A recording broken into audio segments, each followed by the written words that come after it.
Qu'elles ont Oui, mais nous, on n'a pas. Je trouve, enfin, à mon avis, je trouve qu'on a de la chance quand même, ici, en France, en Occident, de pouvoir s'exprimer. Parce que tu vas dans certains pays, comme les pays du Maghreb, par exemple, et d'autres, c'est un véritable combat, c'est une gageure, c'est impossible. Tu es menotté, tu es verrouillé, tant concrètement oui, alors encore autre cas. Les femmes là-bas, je disais, on a de la chance ici, parce que là-bas, quand tu milites, tu es contesté, et en tant que femme, et en tant que, enfin, et par la société, et dans la famille, et tu es contesté, et puis tu es muselé. Et une femme, quand elle est muselée, c'est la pire des galères. C'est la pire des galères. Quand tu t'en sors, tu es quasiment une survivante. Mais on dit qu'une femme ne tombe jamais, elle trébuche. Elle se relève aussi. Oui. Mais elle est amochée. Ouais. Et tu me diras que plus elle est amochée, plus elle avance aussi. Mais enfin, C'est pas bon. méchant, c'est que je l'ai dit. Hein. Non, mais pas du tout. Pas du tout. Et je trouve que quand même, par contre, je ne sais pas Sarah, enfin, si tu penses comme moi, mais je trouve qu'on a par contre on a plus de liberté, par exemple, pour ça. C'est pas comparable. C'est pas comparable. En Occident. Oui. C'est pas comparable, je veux dire. Et c'est pour ça. Même ça, il a fallu qu'elle se batte, hein, le droit de vote. Oui, et je pense justement, enfin, on a parlé je disais, il faudrait établir un relais, un soutien militant de part et d'autre de nos frontières pour marcher en synergie et marcher main dans la main. Et surtout, enfin je sais pas, tu me trouves peut-être un peu trop virulente, mais je pense que lorsque quelqu'un se casse la figure ou trébuche, que ce soit au Maghreb ou ailleurs, il faut qu'il y ait une réaction de soutien et de solidarité. Il me paraît impensable que, mettons, Phil Bled au Maroc ou là, je ne sais pas, eh bien, il se passe quelque chose comme on en connaît au quotidien et qu'il n'y ait pas un relais qui s'instaure automatiquement via les médias, via n'importe quel moyen, n'importe quel vecteur.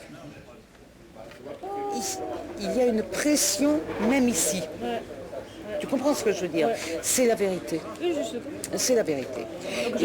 Et donc, il faut, quand il y a nos débats, en fait, à mon avis, il faut éviter de toucher des points qui feraient que les gens ne viendraient pas. Ou qu'ils viendraient à reculons, quoi. J'accuse la corruption. Alors. Les censeurs. Attends. J'accuse de 2009. Oui, le pouvoir absolu. La corruption. Les censeurs. Les censeurs englobant la censure. Hein? Les censeurs englobant la censure, englobant les censeurs tous azimuts, dans la presse, dans le...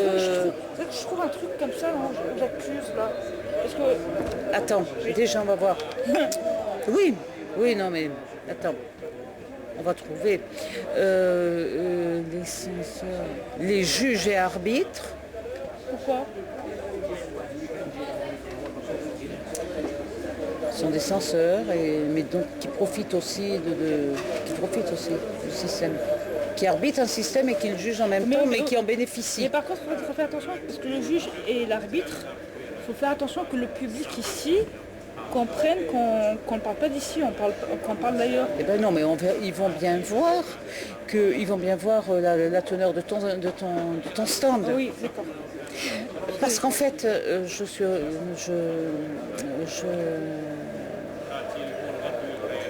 c'est pas un rassemblement en fait. Si, le but. C'est pas un rassemblement, c'est pas un sitting, c'est pas une manif. En fait, c'est un stand. En fait.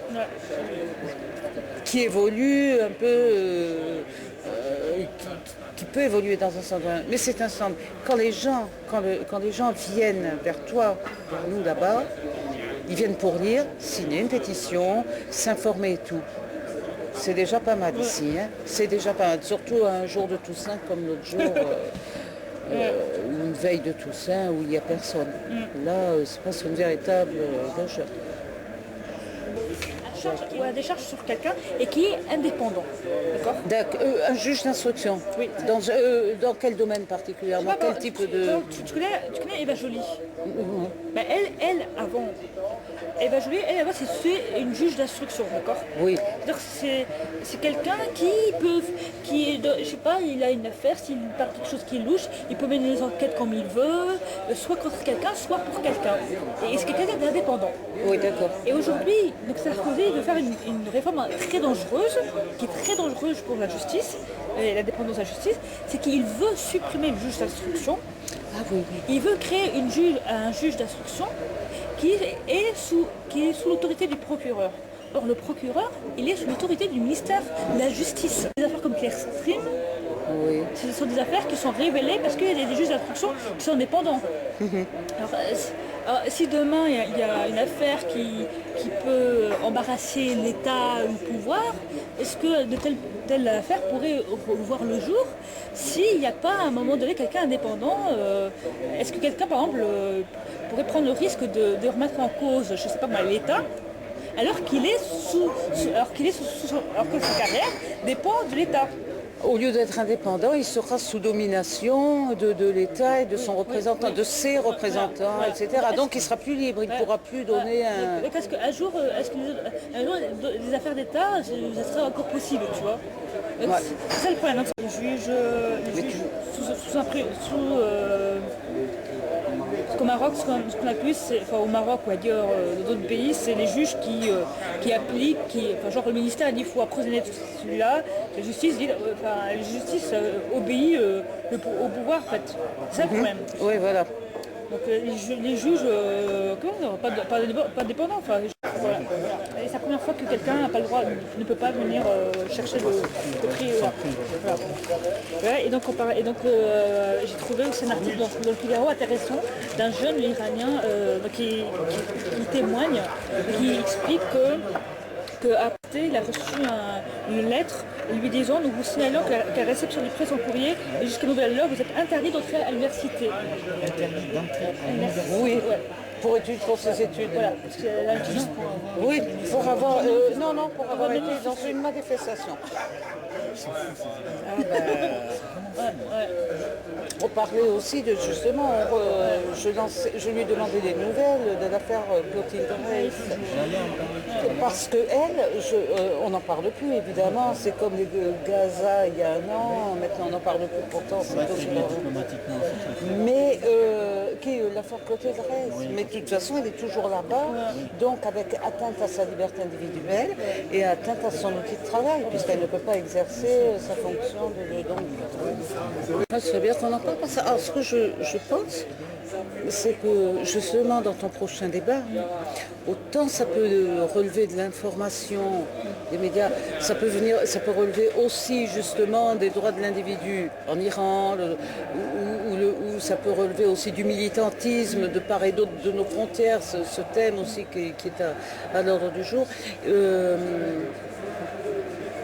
Ce que je trouve, c'est que une fois qu'on se dégage d'un point chaud de l'information, Gaza il y a un an, l'affaire Clotilde Reiss il y a quelque temps, on oublie, ça passe à la table.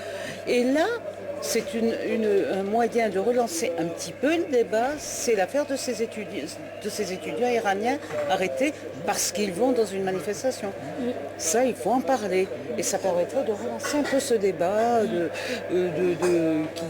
qui met en exergue, que dès que ça tombe un peu, dès que ça passe un peu le temps, ça y est, ça part dans les oubliettes. L'événement chasse l'événement. Voilà, non, mais oui, mais par contre un événement peut en relancer un autre. C'est pour ça qu'il faut qu'il y ait des acquis de conscience qui soient Voilà. qui nous